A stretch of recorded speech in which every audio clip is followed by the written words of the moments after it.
ఉత్తరాఖండ్ ప్రకృతి విపత్తులకు అడ్డ. ప్రకృతి నిత్యం కన్నెర్ర చేసే గడ్డ. మరోసారి అదే నిజమని తేలింది. ఉత్తరకాశీ హర్సిల్ లోయలో కీర్ గంగా నది ఉగ్ర రూపం దాల్చింది. ఇది ధరాళి గ్రామాన్ని ముంచెత్తింది. హోటళ్లు, ఇళ్లు కొట్టుకుపోయాయి. సైన్యం రక్షణకు దిగినా ప్రకృతి రుద్రతాండవం ముందు మనిషి చిన్నబోయాడు. ఇలా హిమాలయాల ఒడిలో ఉత్తరాఖండ్ ఒక భయానక కథను చెప్తోంది. ఇప్పుడు ఉత్తరకాశీలో జరిగింది కేవలం ఒక సీన్ మాత్రమే. ఇలాంటి ఘటనలు అక్కడ నిత్యం సర్వసాధారణంగా మారిపోయాయి. ఉత్తరాఖండ్ను వెంటాడుతున్న విపత్తుల గురించి తెలుసుకుంటే చెమటలు పట్టాల్సిందే. ఉత్తరాఖండ్ హిమాలయ పర్వతాల మీద నిలిచి ఉంటుంది. భూగర్భ కదలికలతో ఏర్పడిన ఈ ప్రాంతం సహజంగానే అస్థిరంగా ఉంటుంది. కొండలు, రాళ్లు, మట్టి ఎప్పుడు జారిపడే ప్రమాదంలోనే ఉంటాయి. భూకంపాలు, కొండ చర్యలు విరిగిపడ్డం అక్కడ సర్వసాధారణం. 1991లో ఉత్తరకాశీలో సంభవించిన భూకంపానికి 768 మంది ప్రాణాలను కోల్పోయారు. 1998లో మాల్పాలో కొండ చర్యలు విరిగిపడి 255 మంది చనిపోయారు. 2013లో కేదార్నాథ్ను వరదలు ముంచేశాయి. నాటి ఘటనలో ఏకంగా 5700 మంది మృతి చెందారు. ఇటు 2021లో చమోలీలో పోటెత్తిన వరదలు 200 మందిని చంపేశాయి.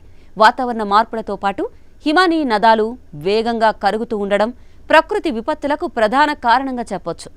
ఇటు నదులు అనూహ్యంగా పొంగే ప్రాంతం కూడా ఉత్తరాఖండే.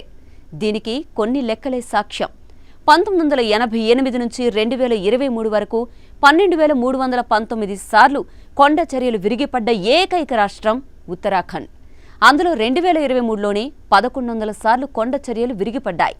ఇక హిమానీ నదాలు కరిగిన నీరు ఇప్పుడు వరదలను తెస్తున్నా భవిష్యత్తులో నీటి కొరతనైతే తెచ్చిపెడుతుంది.